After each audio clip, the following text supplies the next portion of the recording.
So we are talking to the ladies from Helpfulist app, Brittany Collymore and Kelly Lamb. The last time we talked was in early February, so I'm very curious to hear what's going on in our Follow Friday segment. So, ladies, are you there?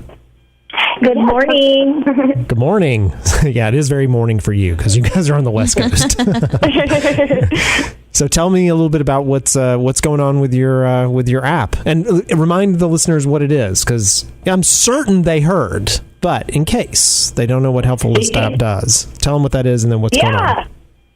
So just to remind everybody, Helpfulist is going to be the new way to do life. It's going to be a mobile application similar to Uber, but for services and getting things done.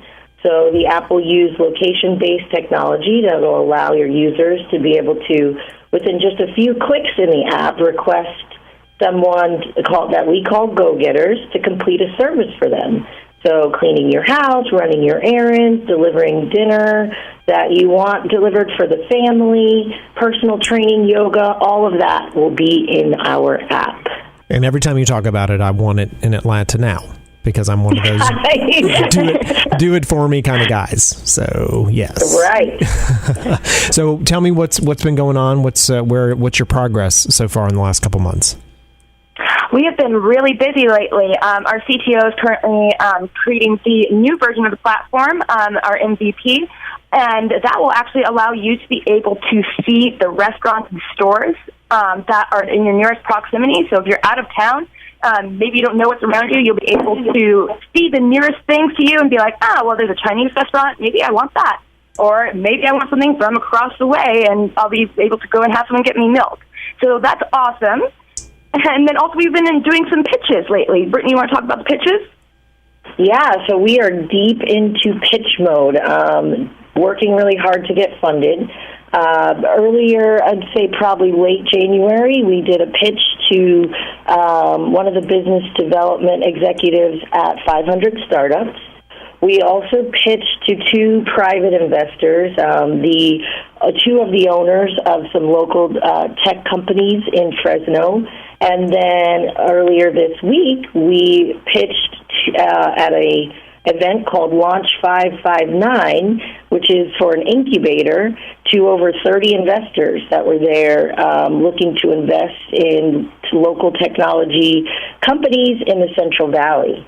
So we are well on our way. We've gotten a few callbacks, and we are just keeping our fingers crossed and keeping our head down to get some funding. So what lesson are you learning in those pitch events? Because we were up at Dig South in Charleston, and we watched a couple of them go down, and we saw people run out of time and had questions they didn't know how to answer and things. So what are some takeaways for others that may be contemplating the same kind of thing that you've learned in your experience? Absolutely. That was one of the biggest things we had at Bitwise Industries, the pitch night. We had 8 minutes. So running out of time is very easy to do. So you got to just cut it down and get to the nitty-gritty of what your company is, which is definitely really hard with Helpfulist because there's just so much information and you just want to throw it all in there. There's so many different aspects of it, but you just have to be able, especially your elevator pitch, get that down. And then be ready for the investors to just throw anything at you. That's always going to happen. So I would cover your bases. Yeah. I would also say just practice.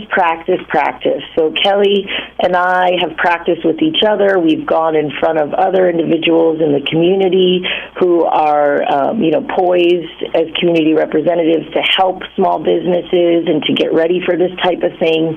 And we just keep practicing. Anyone that will listen, we'll pitch to them. Yeah, I've been part of Toastmasters for years, and your family's finally goes, just stop it. Exactly. I know your poor pitch. Interns hate it. Right. So as we think about things that are on the horizon for you, still working on kind of the funding and looking at that, what are some other things that you're considering?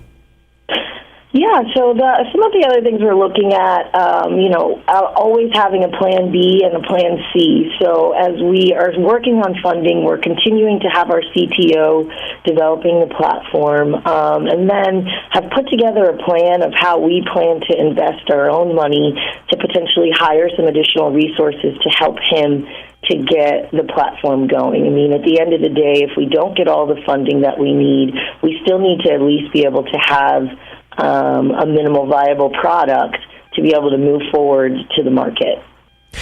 Yeah, and so thinking about that minimum viable product, what's the timeline for that? Like, do you have, and when you say minimum viable product, what are you considering? How are you determining what goes into that MVP?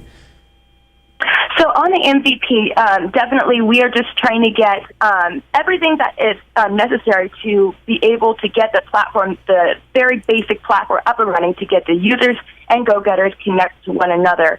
And we're looking at, no matter what, we want to get our platform out by fall.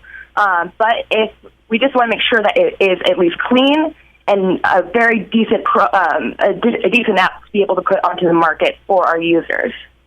Very cool. Well, good. Well, I am thanks to you guys for joining me, or gals for joining me and talking about where you are with Helpfulist. We'll continue to keep up with your progress and wish you luck both on the MVP and also securing that round of funding.